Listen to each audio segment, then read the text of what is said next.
Goddag og velkommen til Kendisklister. Vi klister os til de kendte. Erik von Duff fylder 60 år, og vi har derfor lavet dette specialprogram for at hylde ham. Vi har mange spændende klip fra hans lange tv-karriere. Vi har også mange prominente gæster. Blandt andet glæder jeg mig personligt meget til at møde Sean Connery, som kommer senere i programmet.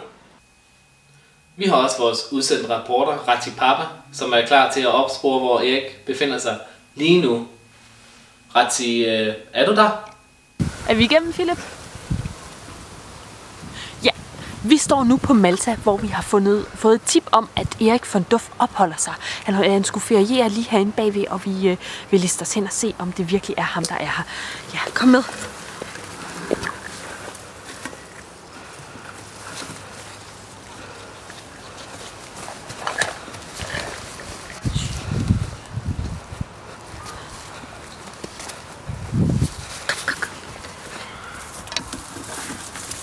Her ser vi. Er det Erik von Duff? Er det det? Kan vi se? Er det ham? Det er ledninger. Han har ledninger med. Det er ham. Det er Erik von Duff. Og velkommen tilbage til studiet. Vi har nu allieret os med kendis-kommentatoren Judy Nielsen.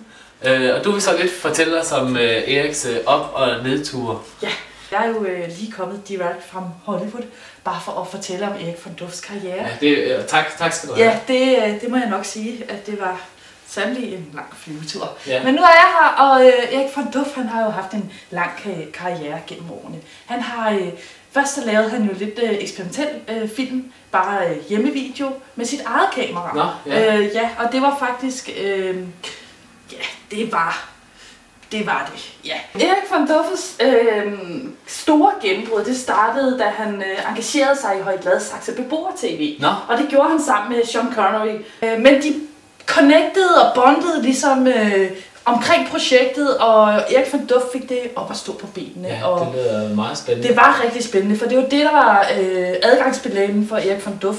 Fra at have sit gennembrud i Høje Gladsaxe Beboer-TV, Ja. til at komme hjem i vores stuer i Gør-det-selv-programmerne, Nå, ja. som han jo havde senere hen. Ja. Der var jo både Weber-feber og Electrics. Ja, det er også nogle programmer, vi viser senere. Ligesom han havde et børne-tv-program, som du måske vil forklare lidt mere om. Yes, I will, but it's a special edition. Børnetv'et, det er jo aldrig vist før. Aldrig vist før. Nej, det er det ikke. Det var noget, han lavede sammen med Sean i en periode, hvor at, det skulle vist bare have været noget sjov pjat. Men Sean stod bag kameraet, og Erik udarbejdede et lille børnetv. Okay, det vil jeg glæde os rigtig meget til at vise. Så nu stiller vi om til at få det meget eksklusive, aldrig før vist børnetv's program med Erik von Duff. Og Sean Connery.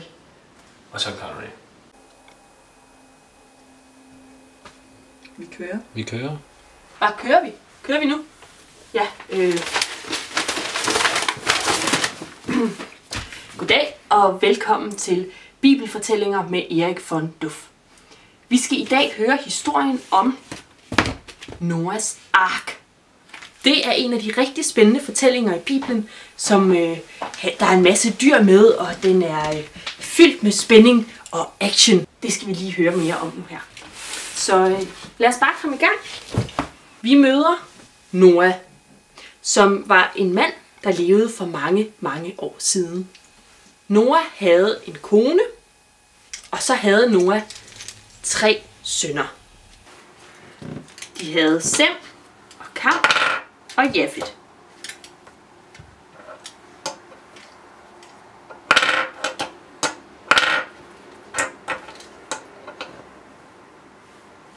Noah var gode venner med Gud. Og Gud og Noah, de snakkede sammen en gang imellem. Noah, jeg vil gerne have, at du bygger en stor ark. Og så vil der komme en masse dyr, og de skal ud og sejle med denne her ark. Okay, Gud, sagde Noah. En ark, det er et meget stort skib. Og Noah og hans kone og hans 3 børn,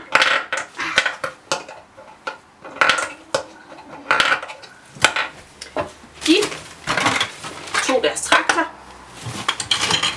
og en legoklods, og så byggede de en ark. Men jeg har snydt lidt hjemmefra.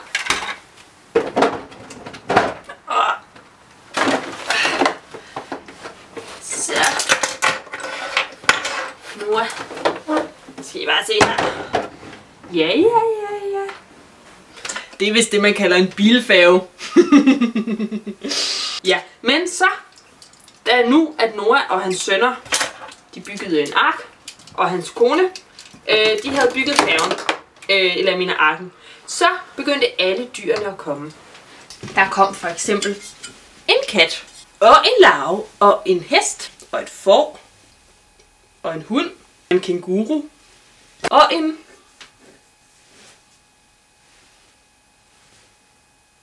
et dyr af en art.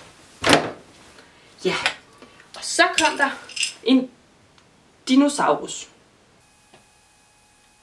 Hvordan var det nu med dinosaurus? Var de ombord på arken, eller hvad? Nej, nå. Dinosaurusen var ikke med på arken. Ja, men så, da alle dyrene var kommet op i arken, så begyndte det at regne. Det regnede. Det var helt vanvittigt, så meget det regnede. Og jorden blev fuldstændig dækket af vand. Så alle, der ikke var med på arken, de druknede. For eksempel dinosaurusen, den kom jo ikke med, som vi husker. Så den stod bare, og så den bare, hvordan lige så stille, så var der bare vand. Så først så soppede den måske lidt, så var det måske kun lige på dens fødder. Så begyndte det at regne mere og op over, og så fik den vandet ned i halsen, og så kom det bare ned i lungerne, og så kunne det ikke få vejret, og så...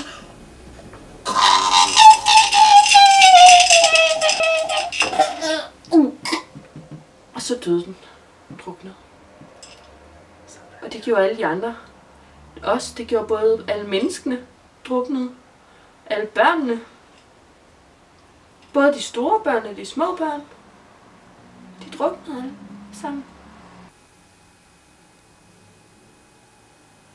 Ej, vi kan altså ikke fortælle den her historie for børnene.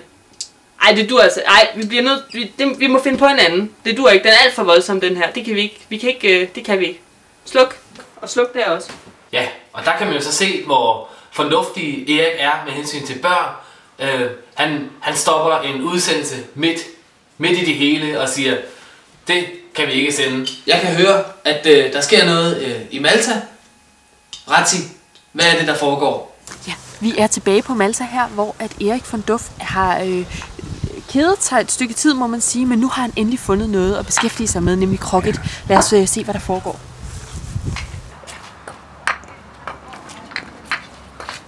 Ja, mange tak, ja. Så, Birgit, kommer du ikke ud og spiller noget med kugler med mig? Jeg er nemlig kugleskør. Kugle. Der har vi endnu et eksempel på den klassiske Erik von Duff humor. Ja, mange tak. Birgit, kommer du ikke snart ud? Nå, ja. Nej, det var da. Det ligner da avisen fra i dag. Og så fik han avisen tilbage til studiet. Ja, der kan vi så se, hvor stort et legebarn Erik von Duff egentlig er. Vi vil nu stille videre til programmet, hvor at Erik han gør det selv med Electrix. Velkommen til Electrix. Jeg er Erik von Duff, og det der er mit værksted. Og værktøj er en vigtig ingrediens, og den første vi har, det er sådan en til at klippe ledninger af alle mulige størrelser og tykkelser og det hele. Den er vigtig. Næste er tagrendlim. Det kan man aldrig få for meget af, og man kan bruge det på alle mulige måder. Men det vigtigste og det bedste er ledninger. Ledninger i sort, i brun, en anden slags brun og en blå. Og de kan bøjes, og du kan bruge dem på alle mulige måder. Det bedste værktøj. Men nu skal vi først kigge på lampen. Jeg har fået en på lampen. Så lampen. Nå, men så i hvert fald, at der skal en ledning. Det har vi her i kassen. Se der. Og den skal vi så have. Erik, ja. Der er gashåndtaget på den her. Det er gået helt i stykker. Nu faldt min iPhone ned. Jeg skal lige se, om jeg har tid til den. Det kan vi godt finde ud af. Ja. Men det er helt galt med det der gashåndtag der. Det er noget, du lige kan kigge på. Det kan du. Der er det så, at vi skal have fat i en ledning. Og så gashåndtag. Lige præcis er det den sorte ledning. Sort sammen med det sorte bælte. Nå, der kom Det er en servis. Nå. Erik, der er altså den her, den er helt, Erik, kan du ikke lige lægge avisen der, fordi der er den her, den drejer helt mærkeligt rundt, ja, det er selvfølgelig skidt. Ja. Og det er noget værd noget, kan du ikke lige prøve at se om... men det var jo... Nej, men altså, Erik, den er helt galt med den her, fordi den er løs. Det kan jeg også godt se, det skal vi kigge på. Så. Nå, men her, der må vi så bruge den blå ledning. Og det vi gør her, det er, at vi former den, sådan, laver en god runding. Erik, der er også... Erik, det her trofæ her, ikke også? Kan du ikke bare kigge på den? Jeg ved ikke helt, den er ikke helt så fin, som de godt kunne tænke sig. iPhone. Og se. Erik, den er nu så smart, sådan en med æble på. Ja. Kan du ikke, altså hvis du lige kigger lidt på hvordan du lige kan forordne den? Jo, det kan vi vel godt nå. Ja. Her må vi så bruge de brune ledninger. Der er lidt brun farve fra min tid i 80'erne og 70'erne. Erik, den her træfod her, den kan altså ikke holde vand. Kan du ikke... Den er problem med vandladning. Ja. Vandladning, ja. Den klarer jeg lige. Så der er lige en sorte ledning. Og der skal den så være rundt. Der skal den have et lille knæk. Det er hemmeligheden her. For at man lige kan lave den. Og så der. Erik, der er også den her græsstrømmaskine. Den er altså ikke helt så god til at sige lyde, som den engang har været. Den har været... Ja. Hvis du kigger på den, den er helt mærkelig. Den vender også helt forkert med det her. Ja. Jamen, det kan jeg godt se. Jeg ved ikke, om det er noget, du kunne lige kunne kigge på, måske. Jo, den skal jo virke. Jo, det kan vi godt lide. Der tager vi så den brune ledning og får den godt til. For der er ikke andet værktøj her, der kan bruges en ledning. Erik, det her, det er altså også blevet helt fra hinanden. Jeg ved ikke helt, hvordan det skal hænge sammen. Det er jo... Der er jo sådan et æble på. Det er jo ligesom min iPhone. Der er jo også sådan et æble på, ligesom... Ja. Jamen, der er jo ledning. Der skal jeg slet ikke bruge mine ledninger. Hvad er der så galt? Det kan være, det hører sammen med den her, hvor der er det... Jeg kan heller ikke få den til at virke, så det kan godt være, at du... Ja, det tror jeg, jeg har fået på det. Okay, det er godt nok. Arm på det. Kom til. Men tak for du. Og husk, ledning. Den går aldrig helt galt, men det er altid et godt stik. Tak for nu. Velkommen tilbage til studiet. Vi har allieret os med brunhedsekspert Henrik Olesen. Og du vil så forklare lidt om, hvor brun Erik von Duff egentlig er. Ja, det vil jeg meget gerne forklare, fordi brun er jo en skøn farve. Ja. Man kan se, at du selv har lidt af den. Ja, det er meget tak. Ja, dejligt. Og jeg er sådan mere til den helt lyse, og det er bare... Det synes jeg er dejligt. Men det er Erik von Duff, vi skal snakke om. Ja, selvfølgelig. Så jeg synes, lad os lige holde til emnet i gang. Vi skal finde ud af, hvor brun er han i virkeligheden. Ja. Og vi har sådan en hel skala, hvor vi virkelig kan sige, hvor ligger Erik von Duff på den her skala. Okay. Og vi har sådan forskellige typer. Ja. Og dem har jeg egentlig her på. Okay. Så i stedet for at forklare dem, så vil jeg hellere vise det er jo en god idé. Første er jo Jesper Klein. Ja. Og Klein, han er jo så meget, han er lys, han er virkelig hvid. Ja. Og det er vel nogen, der godt kan. Ja, det er jo lige før han kridter ud på skærmen. Ja, man kan næsten ikke få det videre. Nej. Og så videre med det. Og den mellemting, det er Barack Obama. Ja. Altså, Barack, han er sådan lidt, han er sådan lidt, hvad skal vi kalde den, sådan lidt en sovsekulør, der er kommet lidt fløde i. Okay, det er virkelig også skønt. Og så har vi Kofi Annan. Ja. Og Kofi, han er virkelig den brune. Det er næsten jord. Ja, okay. Og så kan vi finde ud af, hvor ligger Erik von Duff her. Og der har vi sådan med den som brun faktor. Ja. Og kan sige, hvor ligger han i forhold til de her ting. Ja, det er selvfølgelig en meget... Ja, Jesper Klein, den helt lyse. Vi har Barack Obama og han sådan mellemvaren. Og så har vi Kofi, og det er nærmest nat. Ja, okay. Så kan vi finde ud af, hvor ligger Erik von Duff. Ja. Okay, kom med det.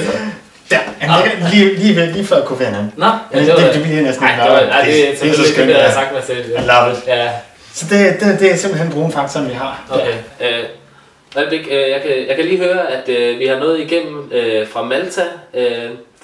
Ratipapi. Hvad foregår der? Vi er igennem. Det er godt Philip. Ja, vi er nu har nu set, at Erik von Duff har bestilt en drink. Han ligger nu og så tager sol, så nu ved vi, hvor hans brune hud kommer fra. Den kommer simpelthen fra solen. Der kommer der en af de lokale Malta-kvinder med en drink til ham. Kan vi se, hvad det er? Kan du prøve at komme lidt tættere på her? Kan vi se?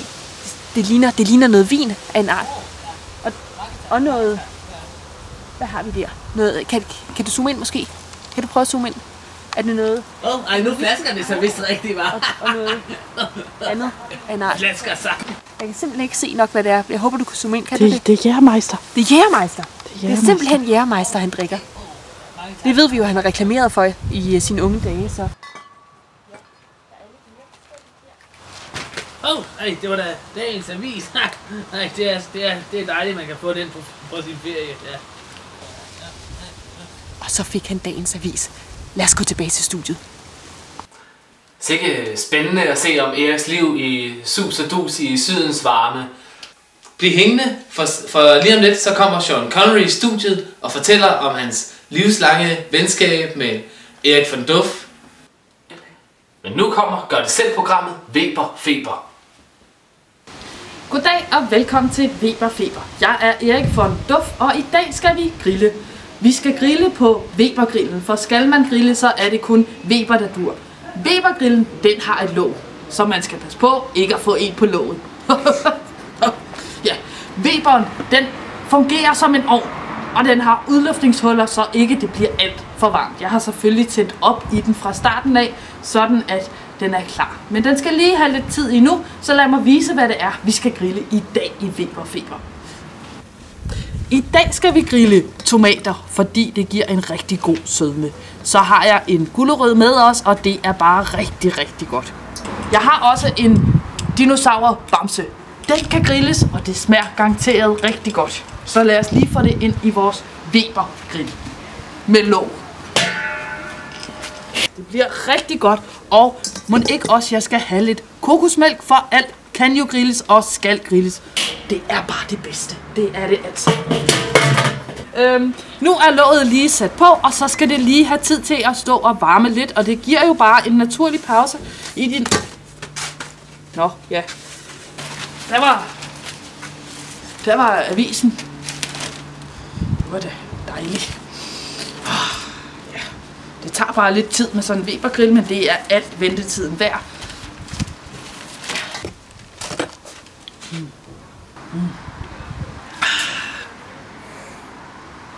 Jamen, den er slet ikke. Der er ikke noget.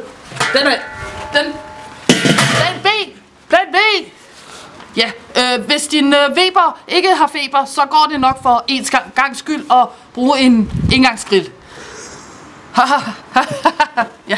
Det virker til at blive noget rigtig lækker mad, som Erik von Duff han får lavet på sin Weber-grill.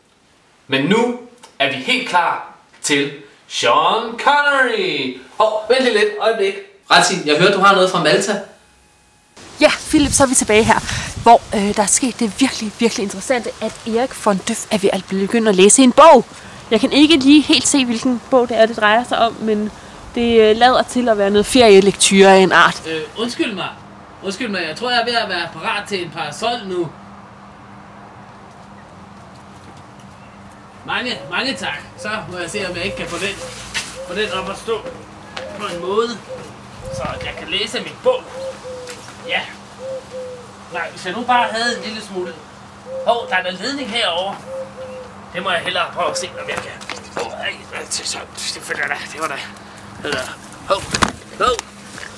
Spain, kom! I glemte jeres kamera! Ratzi. Nå, jeg kan forstå, at vi har tekniske problemer. Og på grund af det sidste nye indslag når vi desværre ikke Sean Connery, thank you for coming, but not tonight. Og det var udsendelsen for i aften. Mit navn er Philip Katz, og I har set Kendis Klister. I klister til det.